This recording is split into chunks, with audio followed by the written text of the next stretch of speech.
Government ain't never gave me nothing. I still ain't get my stimulus check. Where's that?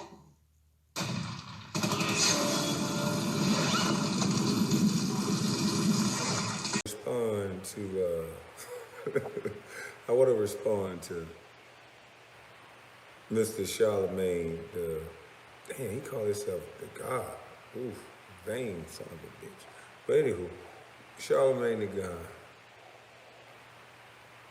First and foremost, I think I'm not the one who deserves an apology. I kind of do, but the first person should not be me.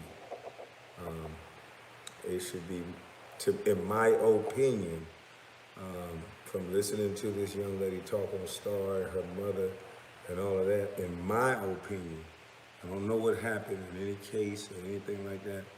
I would like to interview this young lady so she can get her story out. Because in my opinion, what I heard was a woman who was traumatized. And I don't know what happened, but in my opinion, she is the one who deserves an apology. So I'm gonna have to say respectfully and with all due pleasure that I do not, on behalf of my family in South Carolina, these Geechees, myself, all of my brothers,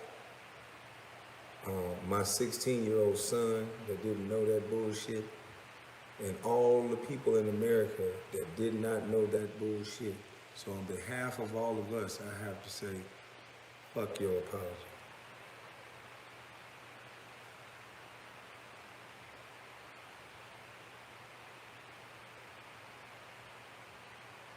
You fuck with my mama's son. And it's very interesting that, and you think you slick, and I'm about to expose you in a second, because you still dots in me. But people don't know that, but since you want to go there, I'm going to go there with you. Because I told you I was ready, well prepared, and studied you punk bitches. I know what you're going to do before you try it. I knew you was going to call me crazy. I knew you was going to dig up my father's past. I knew it. There's one more thing you're going to dig up. I'm waiting on that too, punk. See, the thing about it is, I told everyone that there's a thing called, I don't know the true name for it, but I call it the go along, get along gang. That's how I worded it. And so you, my friend, kind of proved that there's the such thing as a go along, get along gang. You kind of know why, you punk bitch? Because I wasn't motherfucking talking to you. And all of a sudden, you worded it like, I need your help. I need you, huh? When the last time we talked, nigga? When the last time I asked you for a cup of sugar? When the last time you asked me how I was doing? What's my kid's name? Who are my friends? See, none of those things you know, right? But in the moment that I argued with two people, the moment I argued with two other people, that's not Charlemagne, I get put on the Breakfast Club. I needed your help, and you knew it, because you know me. And you called me before. We talked before. You interviewed me before, because I don't know. Because I snap. I'm crazy. So, you immediately knew, and you just came to the rescue to help me out. To help me,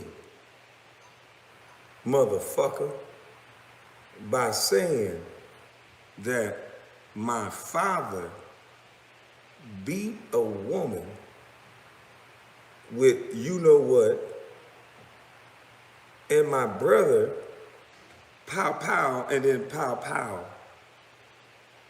And you, an award-winning author, a journalist for over a decade, you mean to tell me that the things that you shared about my family's past, things in which I didn't even know, sir? My mama cooking didn't say I needed that season, sir. But you knew me, and you knew I needed to hear that, and you knew the world needed to hear that, right? So you made that decision for me. Remember I told y'all, he ain't in control of your thoughts. So you made a decision for me and made it sound real nice on your radio station. Where you learned that at? How to train to talk so nice all the time?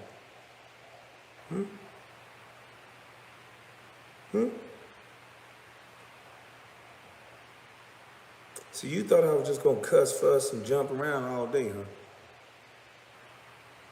huh? Yeah. Now, Charlamagne, let's get into what you said, boy. Let me show you how you a paid little bitch. Because I knew you was. I don't know the timeline of when you started throwing them bunkies around and when you got the alleged situation with this delinquency of a minor situation. I don't know the timeline that got brought back up. But all I know, there was a change in you, boy. Somebody changed your face, your nose, your cheekbones, allegedly. Alleged. You look different, boy. You look a lot lighter. You look a lot sweeter. You look different, boy. You start throwing bunkies around. You start flirting with DJ Envy, the nigga that need to be on a leash. The nigga that lotioned the bunkie that you threw on the desk. The nigga that stuck his finger on a syndicated radio show for children to see. You said, stick it in your butt. And then you said, allegedly, don't damage my ass, don't be rough with my butt. And DJ Envy was squeezing your butt. And you asked him to lick it. And he said, don't tempt me.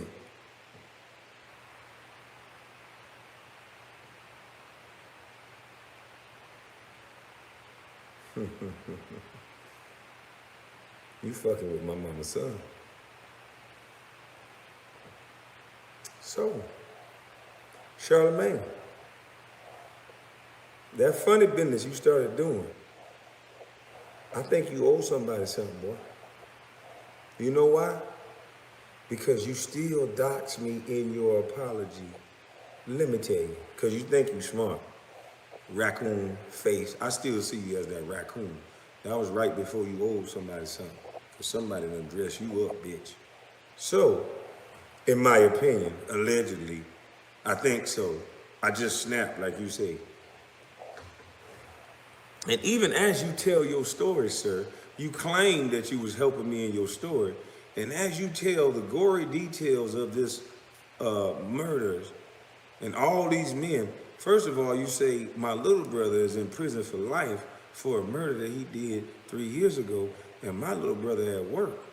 I can call him right now. So not only did you defame my little brother, his kids be home with him every day.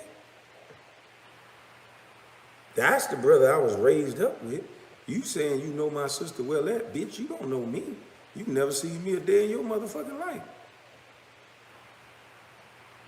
I wasn't raised up around Willette and her brother. But does that mean you get the right to say that bullshit?